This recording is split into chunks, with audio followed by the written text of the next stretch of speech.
everything has turned around now. Donald Trump's going to keep it alive. What happens?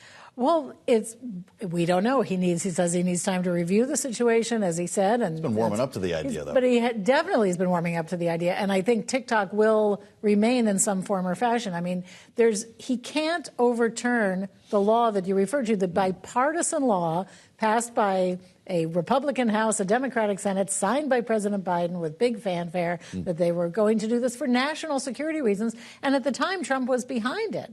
Then Trump won an election with more youth vote than he expected. He seems to be popular on TikTok. And all of a sudden, as Gregory pointed out, the showman decided to, well, maybe this place isn't so bad after all.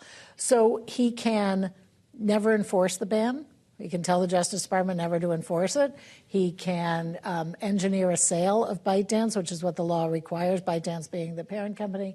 But somebody's got to have a boatload of money to do that. Elon Musk, maybe Frank McCourt, those are the names being floated around as people who could either have or could get the money to buy it.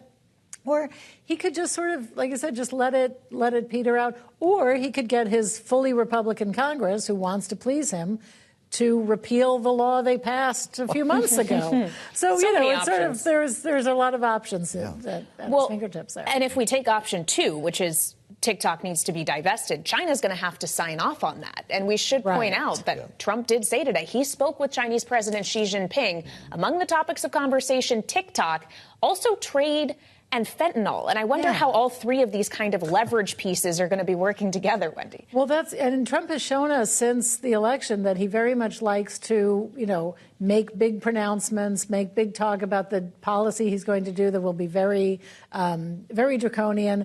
And then as soon as one of the leaders, say the premier of Greenland, says, well, but maybe we can work with you, then all of a sudden, a nicer Donald Trump emerges.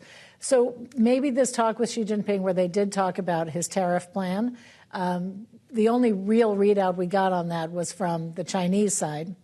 And Xi Jinping apparently said, look, we're going to have some problems, you and I, but, let's be friends, sort of was the general readout of the call. So, but fentanyl is a huge border security issue. China sells the ingredients to people in Latin America who then transport it across the border. And, of course, TikTok. So, it could be that they worked out a plan, and we'll hear about it in a few days, or it could be he just said, look, dude, I'll take care of it, don't worry.